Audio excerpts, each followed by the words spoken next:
Perkenalkan, nama saya Maria Emantiana Dua, NIM 0622000038, kelas 3A Prodi Manajemen. Di sini saya akan menjelaskan materi tentang analisis ekonomi yang diampu oleh dosen Nunsino Handrian Meilano, AMD, SMMM. Analisis ekonomi merupakan salah satu analisis yang digunakan pada model teknik fundamental. Analisis ini cenderung digunakan untuk mengetahui keadaan-keadaan yang bersifat makro dari suatu keadaan ekonomi. Dua klasifikasi analisis ekonomi. Dua kategori besar analisis ekonomi adalah analisis ekonomi mikro dan analisis ekonomi makro.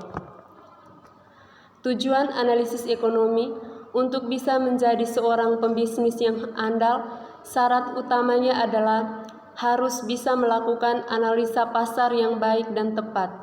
Banyak orang yang mengatakan bahwa analisis pasar merupakan salah satu bagian penting dalam manajemen pemasaran. Analisis finansial. Analisis finansial atau keuangan adalah proses untuk menilai bisnis, proyek, investasi, anggaran, dan entitas terkait keuangan lainnya untuk dijadikan dasar dalam pengambilan keputusan. Analisis tersebut meliputi persiapan anggaran, penilaian perusahaan atau proyek, studi kelayakan, analisa kredit, dan lain-lain. Tujuan analisis finansial adalah untuk mengetahui usaha layak dijalankan atau tidak. Analisis tersebut merupakan bagian dari perencanaan usaha. Berikut tentang teknik melakukan analisis ekonomi. Sebagian pakar berpendapat teknik analisis fundamental lebih cocok untuk membuat keputusan dalam memilih saham perusahaan mana yang dibeli untuk jangka panjang.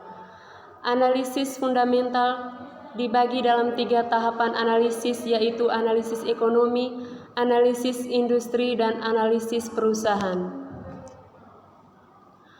Untuk melakukan analisis fundamental terdapat 2 pendekatan utama, yaitu 1.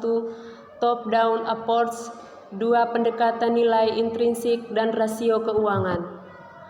Kesimpulan, pada dasarnya analisis ekonomi menjadi satu hal fundamental yang perlu dilakukan investor ketika menentukan keputusan investasinya.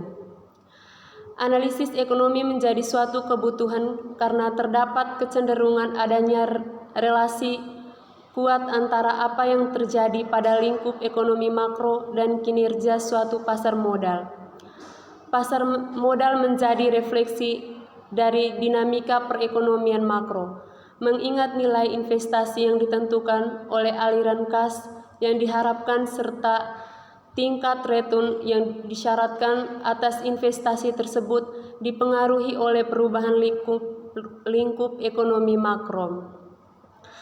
Inilah materi yang saya berikan untuk nilai UTS Studi Kelayakan Bisnis. Sekian dan terima kasih.